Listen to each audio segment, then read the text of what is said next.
देखिए कर्व को लेकर चिंता थी बहुत सारे स्टॉक्स की, तो परसों 19 वाला कल रिड्यूस होके 16 पे आया था और आज रिड्यूस होके 12 पे आ गया है। अब केवल इस समय केवल इसलिए कह रहा हूं क्योंकि हमने 19-20 का आंकड़ा देखा हुआ है।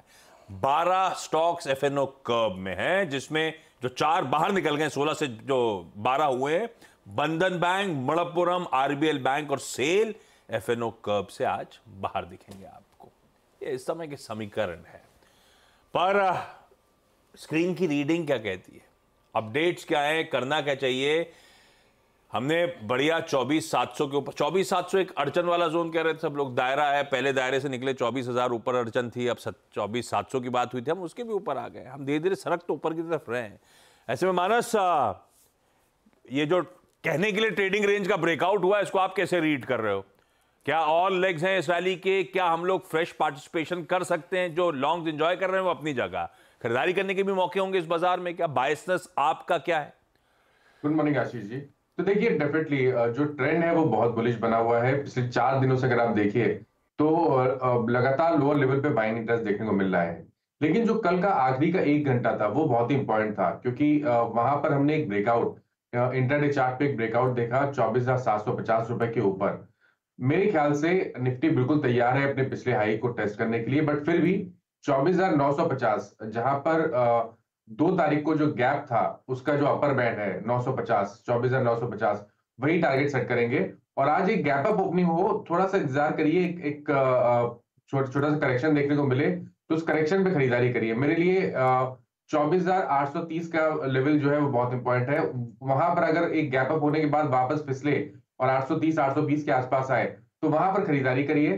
24,400 740 के स्टॉप लॉस के साथ खरीदारी कर सकते हैं और कम से कम 24,950 और उसके ऊपर 25,050 तक के टारगेट सेट कर सकते हैं। देखिए चांसेस बहुत ज्यादा है कि पिछले हाई को निफ्टी इस बार ब्रीच कर सकता है, और अगर 25,080 के ऊपर इस बार निफ्टी निकला तो मेरे ख्याल से उसके ऊपर आपको 500 से 600 पॉइंट की तेजी देखने को मिल सकती है। तो बिल्कुल खरीदारी करने के मौके होंगे और हर डिप पे खरीदारी करनी चाहिए।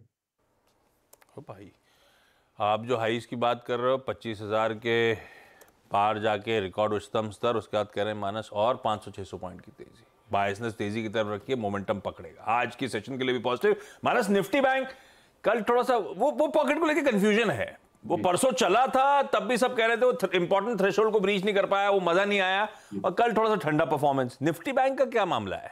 देखिए परसों निफ्टी बैंक ने अपने 20 डे मूविंग एवरेज के ऊपर की क्लोजिंग दी थी, कल उसके नीचे फिसला। लेकिन इंपॉर्टेंट यह है कि लोअर लेवल पे एक्सपायरी डे वाले दिन भी लोअर लेवल पे बाइंग इंटरेस्ट देखने को मिला है।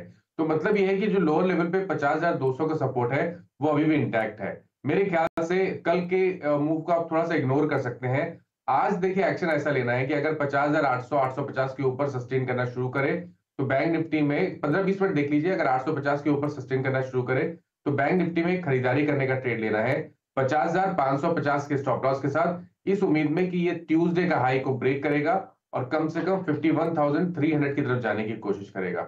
मेरे ख्याल से बैंक निफ्टी में भी अपॉर्चुनिटी है, और आपको आज जो स्टॉप लॉस लगाना है वो 50,550 के नीचे लगाना है।